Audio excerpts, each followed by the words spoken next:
Hello दोस्तों, welcome to my YouTube channel. और आज इस वीडियो में हम डिस्कस करेंगे कि रेक्टेंगुलर डक्ट से सर्कुलर डक्ट कैसे निकालते हैं। मान लीजिए आपके पास कोई रेक्टेंगुलर डक्ट है, उसका विड्थ और हाइट आपको पता है और आपको सर्कुलर इक्विवेलेंट डक्ट निकालना हो कि अगर मान लीजिए आप रेक्टेंगुलर डक्ट नहीं लगाना चाहते हैं, रेक्टेंगुलर की जगह पे अगर आप सर्कुलर डक्ट लगाना चाहते हैं तो बाई फार्मूला कैसे निकालेंगे।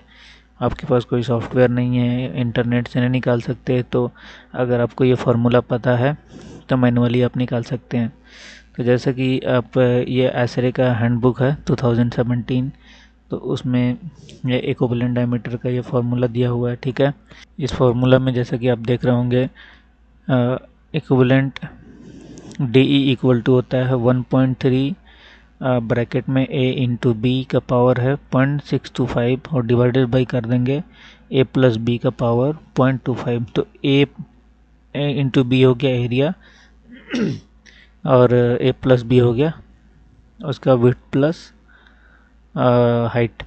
अब डी ई जहाँ है कि आपका circular equivalent of rectangular duct for equal length, fluid resistance and air flow. Same air flow पे सेम लेंथ उसका होगा। अगर तो जो रेक्टेंगुलर डक्ट निकालेंगे उसको डिनोट, सर्कुलर डक्ट जो निकालेंगे हम उसको डिनोट करेंगे डी ई से। उसके बाद ए हो गया length one side of duct और लेंथ बी हो गया। जैसे मान लीजिए ये ए आपका रेक्टेंगुलर डक्ट है, तो इसको मान लो ए है, अगर ये बी है तो ए आपका विड्थ हो गया और बी आपका हाइट हो गया। तो इस फॉर्मूला में कैसे पुट करके निकालेंगे। तो मेरे पास अगर अगर आप डायमेंशन अगर आप mm में लेंगे तो आपका इक्विवेलेंट सर्कुलर डक्ट mm में आएगा। अगर इंच में लेंगे तो ये इंच में आएगा। तो आप यूनिट सेम रखिएगा, ठीक है। तो मैं अभी क्या करता हूँ, मान लीजिए मेरे पास एक 1150 बाई 350 का एक डक्ट है मेरे पास। 1150 बाई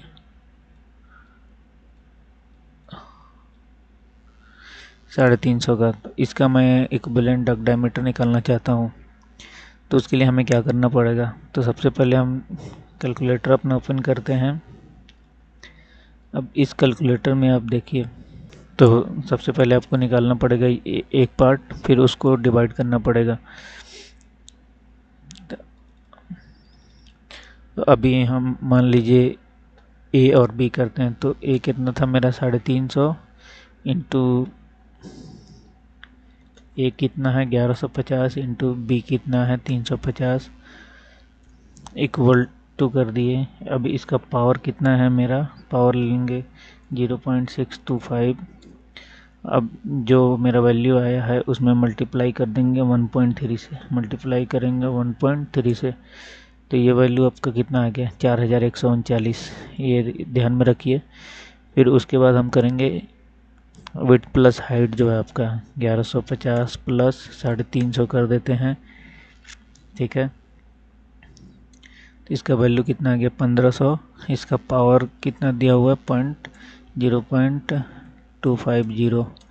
तो ये कितना आ गया 6.22। अब ये हमारा कितना वैल्यू था 4139 में हम डिवाइड कर देंगे 6.22 से। तो 4139 डिवाइडेड बाई 6.22 6.22। तो जो सर्कुलर डक्ट आएगा मेरा वो 665 mm का होगा। सेम अगर इसको वेरीफाई करना चाहते हैं तो मैं वेरीफाई करके बताता हूँ। मान लीजिए कोई डक्ट है आपके पास 6000 CFM का, ठीक है, और आपका हेड लॉस 0.08 आप ले रहे हैं। तो इस पे सर्कुलर डक्ट कितना आ गया आपको 0.20 हेड 6000 CFM 0.08 फ्रिक्शन लॉस, तो 28.6 ये आपको निकालना है बाई फार्मूला से। अब मैं सर रेक्टेंगुलर डक्ट अपना सेलेक्ट करता हूँ। मान लीजिए मैं यहाँ पे 16 इंच हाइट का डक्ट ले रहा हूँ तो 46 इंच बाई 16 इंच आ गया। तो इसका मैं निकालता हूँ आपको फार्मूला से कि ये 28.6 आ रहा है कि नहीं आ रहा है। तो इस फार्मूला में मैं पुट करता हूँ, कितना वैल्यू आया है, 16 इंच बाई 46 इंच आया, ठीक है। तो 46 इंच इंटू इस फार्मूला के अकॉर्डिंग मैं डाल रहा हूँ ए इंटू बी जैसा दिख रहा है। 46 इंटू 16 इक्वल टू हो गया 736 का, इसका पावर कितना है 0.625। इसको मल्टीप्लाई कर देंगे 1.3 से तो कितना वैल्यू आ गया 80.49, ठीक है। अब मैं ये वैल्यू निकाल रहा हूँ 16 प्लस